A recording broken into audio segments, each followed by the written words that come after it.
Ezaugarri orokorrak udaltzaintza politikako arloari 2016an dagozkien diru-laguntzen deialdianak. Orduan, iruditzen zitzaigun pixka publizitate emateko zuek deitza egokia zela eta gero nahi genituen baita ere, orokorrean ze diru-laguntza dauzkagun esplikatzeaz gain, ze diru-laguntza duen edo baita ere aipatu. Orduan, banatu dizuegun informazioan, hasieran daukazte ze boletinetan argitaratzen den deialdiaren berri, eta gero errenteriko web horrian dauden base guziak, eranskin bakoitzari edo deialdi bakoitzari dagozkionak. Orokorrean, eta hau esan dugu ja azken hilabetetan behin baina gehiagotan, ordenantza bat daukagu eta plan estrategiko bat diru-laguntzak emateko udalean onartu dana, beraz, udal hizkuntza politikako diru-laguntza deialdiek daukatena da, plangintza orokor horren baitan oinarri arautzaile batzuk, eta gero eranskinak, eta eranskin bakoitza jasotzen du deialdi zehatz bakoitzari dagozkion zetasun edo ezaugarriak. Orduan webera joten baldin bazerate horrekin tangoiko duzte, alde batetik oinarri arautzaile orokor batzuk udal hizkuntza politikako diru-laguntza guziei dagozkienak, eta gero eranskinetan bakoitzaren xehetasun edo espezifizitateak. Orduan, hori esan da, esatea, 6 diru-laguntza lerro dauzkagula, eta berrikuntza bezala, 6. berria dela aurtengoan, lehenengo aldiz errenteriko enpresek euskara planak sustatu ditzaten diru-laguntza lerro bat ireki dugulako. Beraz, lehen 5 genituen eta orain 6 laguntza lerro edo eranskin dauzkagu. Hor berrikuntza bezala esaten izuen moduan, enpresentzako deialdi bat 5.000 eurotakoa euskara planak egin ditzaten, eta hor jarrita daukazute, kasu horretan gehienaz ere 2.000 euro jaso dezake enpresa bakoitzak eta eguneko 25 gehienaz finantziatuko genieke plan horren kostuaren eguneko 25. Nik uste dut, xume-xume hasten den deialdi bat izanik ere importantea dela, hain zuzen ere lan munduan nola eragin dalako gure kezka nagusietako bat udal hizkuntza politika arloaren baitan, eta hori baina gehiago ere esango nuke, eta gero daukagun beste berrikuntzarekin ere lotuko dut. Euskara Aholku Kontseiluaren baitan, pixka modu monografikoan landu nahian da lantzen, ari geran bi gaietako bat lan munduan nola eragin da. Orduan, logika horren baitan, horregiten ari geran lanketaren baitan, dagoeneko, Ogarsoaldeko euskara batzordearen baitan ere gauza asko egiten dira merkataritza kanpainak, eta lehizte uste dut edukiko dugula aurtengoaren berri emateko parada, logika guzi horren baitan eta pixka bat lan mundua euskeratzeko nola eragin politika horien baitan, kokatzen da zuzen ere 6. eranskin hau. Gero beste berrikuntza importantea eta hori ere, eta uste dut importante dela esatea, lotzen dut baita ere gure Euskara Aholku Kontseiluan monografikoki landu dugun beste gaiarekin, da euskara ikasteko ematen ditugun beketan, inkrementua oso nabarmena izan dela iazko partidatik aurtengora.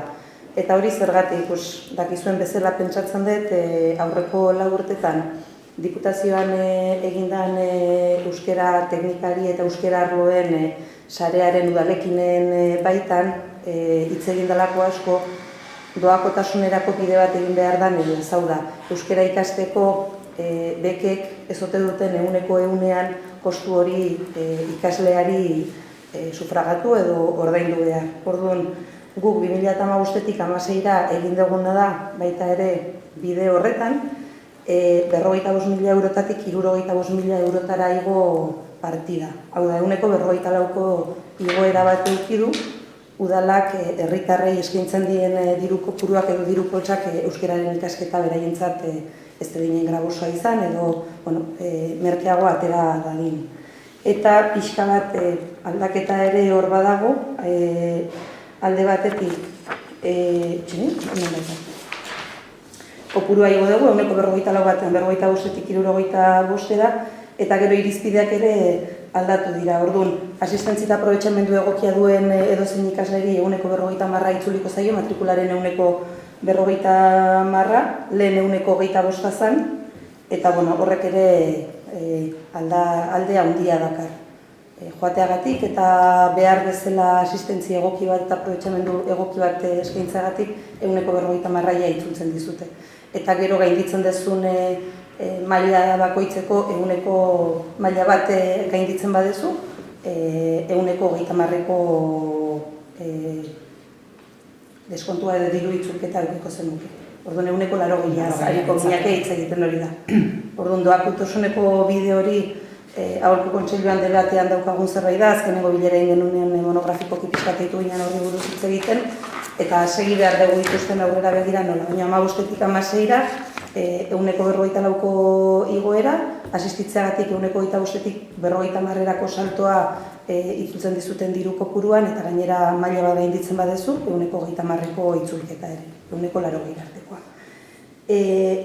Hori eta lehen esan dugun lan munduarena dira bi nobedade nagusiak aurtengo diru laguntzatan, eta egia da importantea zala hain zuzen ere gure, lehen ere esan dugu, Euskara Aholku Kontseiluan hain zuzen ere bi gai horiek mahai gainean jarri ditugulako, eta pixka bat laguntzetan ere lortu dugulako erantzuten hastea baita ere kontseiluan dauden bikezka horiei. Gero, naiz eta orain arte ere bat zeuden, baina gogoratzea importantea delako, beste 4 laguntza edo deialdi dauzkagu, eta bada hori, dendetako errotulo eta web orriak euskeratzeko laguntza, 7.000 eurotakoa, bai errotulaziorako, bai web orriak euskeraz sortuak izan ditezen.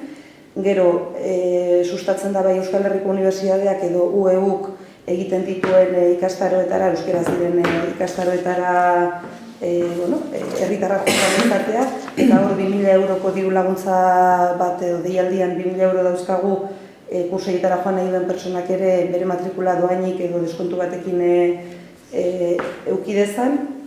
Gero, euskera zehar lerro duten ikastaroak egiteko diru laguntzak, eta kasu honetan diru laguntza daude begiralei begira, hau da, begiraleek euskararen zehar lerrotasun hori behar bezala txertatu dezaten, da gero bere lanean behar bezala jardun dezaten euskararekiko ere, eta hor 2.000 euro dauzkagu, eta gero bai euskarari ziurtagiria eskuratzeko diru laguntzak ere eskaintzen ditugu.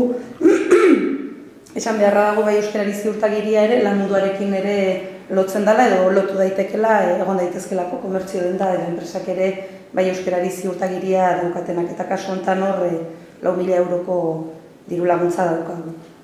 Orduan, hori da nagusikinik komentatu nahi nizuena, zeintzu diren laguntzak, jakin dezazuen deialdi guztiak zertan datzaten, eta batez ere berrikuntza horiek, politika konkretu batzun norabidean edo jartzen gaituztelako.